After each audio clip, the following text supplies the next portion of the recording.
अध्याय 4 दिव्य ज्ञान।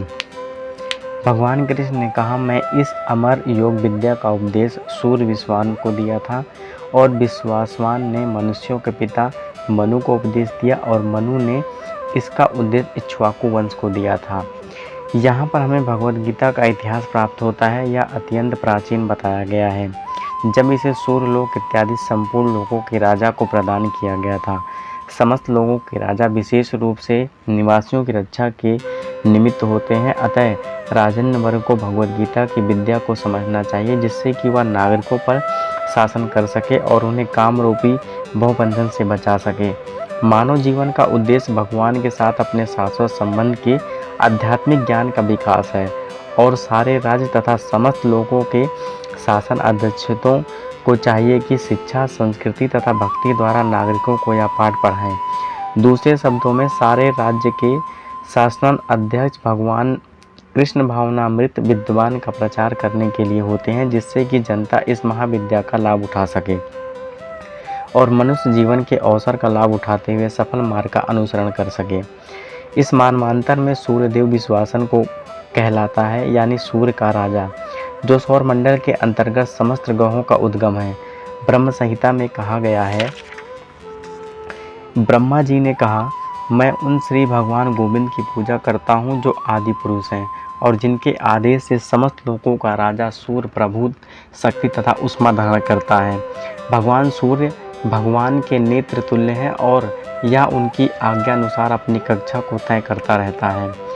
सूर्य सभी लोगों का राजा है तथा सूर्यदेव सूर्य ग्रहण पर शासन करता है, जो उष्मा तथा प्रकाश करके अन्य समस्त लोगों को अपने नियंत्रण में रखता है। सूर्य कृष्ण के आदेश पर घूमता है और भगवान कृष्ण ने विश्वासन को भागवत गीता की विद्या समझाने के लिए अपना पहला शिष्य चुना था। अतः गीता किसी मामूली सांसारिक विद्यार्थी के लिए नहीं, कोई काल्पनिक भाष्य नहीं, अपितु ज्ञान का मानक ग्रंथ है जो अनंत काल से चला आ रहा है।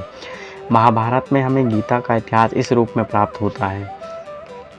त्रेता युग के आदि में विश्वासन ने परमेश्वर संबंधी इस विज्ञान का उपदेश मनु को दिया। मनुष्यों के जनक मनु ने इसे अपने पुत्र इक्ष्वाकु को दिया। इक्ष्वाकु इस पृथ्वी के शासक थे और उस रघुकुल के पूर्वज थे जिसमें भगवान श्री राम ने अवतार लिया। इससे प्रमाणित होता है कि मानव समाज में महाराज इक्ष्वाकु के काल से ही भगवद गीता विद्यमान थी। इस समय कलयुग के केवल 5000 वर्ष व्यतीत हुए हैं, जबकि इसकी पूर्णतया आयु 4,32,000 वर्ष है। इसके पूर्व द्वापर युग 8 लाख वर्ष था और इसके भी पूर्व त्रेता युग 12 लाख वर्ष पूर्व था। इस प्रकार लगभग 20,05,000 वर्ष पूर्व मनु ने अपने शिष्य तथा इक्ष्वाकु से, जो इस पृथ्वी के राजा थे, श्री भागवत गीता कही। वर्तमान की आयु लगभग 30,53 लाख वर्ष अनुमानित की जाती है, जिसमें से 12,04,00,000 वर्ष बीत चुके हैं। यह मानते हुए कि मनु के जन्म के पूर्व भगवान ने अपने शिष्य सूर्यदेव विश्वासवान को गीता सुनाई थी। मोटा अनुमान यह है कि गीता कम से कम 12,04,00,000 वर्ष पहले कही गई थी और मानव समाज में यह 20 लाख वर्ष पूर्व से विद्यमान रही। इसे भगवान ने लगभग 5,000 वर्ष पूर्व अर्जुन से पुनः कहा। गीता के अनुसार ही तथा इसके भक्त भगवान कृष्ण के कथन के अनुसार यह गीता के इतिहास का मोटा अनुमान है। सूर्यदेव विश्वासन ने इसलिए गीता सुनाई गई थी क्योंकि वह क्षत्रिय था और उन समस्त क्षत्रियों का जनक है जो सूर्यवंशी हैं। चूँकि भगवद गीता वेदों के ही समान है, क्योंकि इसे भगवान ने कहा था, अतः यह ज्ञान अपौरुषेय है। चूँकि वैदिक आदेशों को यथारूप में बिना किसी मानवीय विवेचना के स्वीकार किया जा सकता है, फलतः गीता को भी किसी सांसारिक विवेचना के बिना स्वीकार किया जा सकता है। सांसारिक तार्किक जन अपनी अपनी विधि से गीता के विषय में चिंतन कर सकते हैं, किंतु यह यथास्वरूप भागवत गीता नहीं। अतः भगवत गीता को गुरु परंपरा से यथारूप में ग्रहण करना चाहिए। यहाँ पर यह वर्णन हुआ है कि भगवान ने इसे सूर्यदेव से कहा और सूर्यदेव ने अपने पुत्र मनु से और मनु ने अपने पुत्र इक्ष्वाकु से कहा। इस प्रकार यह परम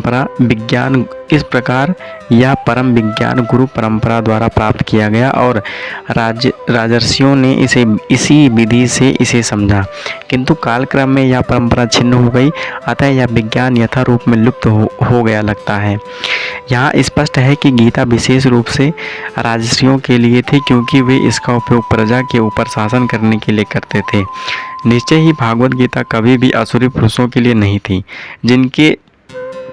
जिनसे किसी को भी इसका लाभ न मिलता हो और जो अपनी अपनी सनक के अनुसार विभिन्न प्रकार की विवेचना करते हैं। अतः जैसे ही असाधु भाष्यकारों के निहित स्वार्थों से गीता का मूल उद्देश्य उच्चित हुआ, वैसे ही पुनः गुरु परंपरा स्थापित करने की आवश्यकता प्रतीत हुई। 5000 वर्ष पूर्व भगवान ने स्वयं देखा कि गुरु परंपरा टूट चुकी है, अतः उन्होंने घोषित की कि गीता का उद्देश्य नष्ट हो चुका है। इसी प्रकार इस समय गीता के इतने संस्करण उपलब्ध हैं कि इनमें से प्रायः सभी प्रामाणिक गुरु परंपरा के अनुसार नहीं हैं। विभिन्न सांसारिक विद्वानों ने गीता की असंख्य टीकाएं की हैं, किंतु वे प्राय सभी कृष्ण को स्वीकार नहीं करते।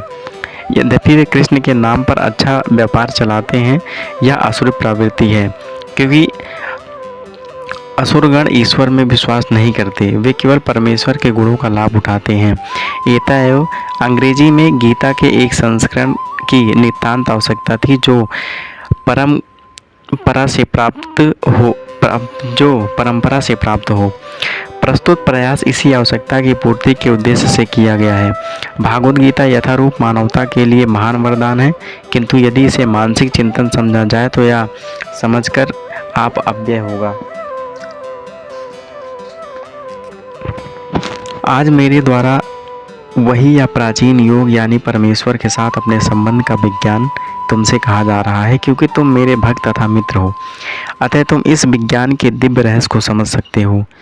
मनुष्यों की दो श्रेणियां होती हैं, एक भक्त तथा असुर। भगवान ने अर्जुन को इस विद्या का पात्र इसलिए चुना क्योंकि उनका भक्त था, किंतु असुर के लिए इस परम विद्या को समझ पाना असंभव है। इस परम ग्रंथ ज्ञान ग्रंथ के अनेक संस्करण उपलब्ध हैं। इनमें से कुछ भक्तों की टीकाएं हैं और कुछ असुरों की। जो टीकाएं भक्त द्वारा की गई हैं वे वास्तविक हैं, किंतु जो असुरों द्वारा की गई हैं वो व्यर्थ हैं। अर्जुन श्री कृष्ण को भगवान के रूप में मानता है, अतः जो गीता भाष्य अर्जुन के पदचिन्हों का अनुसरण करते हुए किया गया है वह इस परम विद्या के पक्ष में वास्तविक सेवा है। किंतु असुर भगवान कृष्ण को उस रूप में नहीं मानते, वे कृष्ण के विषय में तरह तरह की मनगढ़ंत बातें करते हैं और वे कृष्ण के उपदेश मार्ग से सामान्य जनता को गुमराह करते रहते हैं।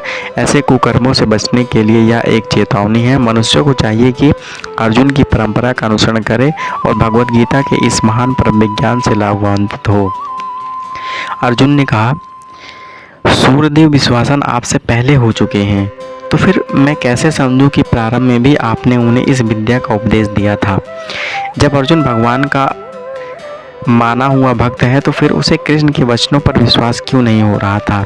तथ्य यह है कि अर्जुन यह जिज्ञासा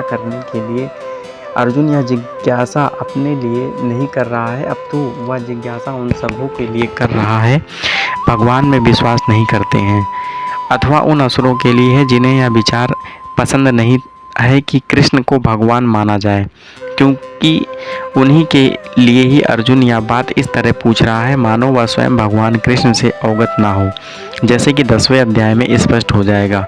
अर्जुन भली भांति जानता था कि कृष्ण श्री भगवान है और वो प्रत्येक वस्तु के मूल स्रोत है तथा ब्रह्मा की चरम सीमा है। निस्संदेह कृष्ण इस पृथ्वी पर देवकी के पुत्र के रूप में अवर्णित हुए।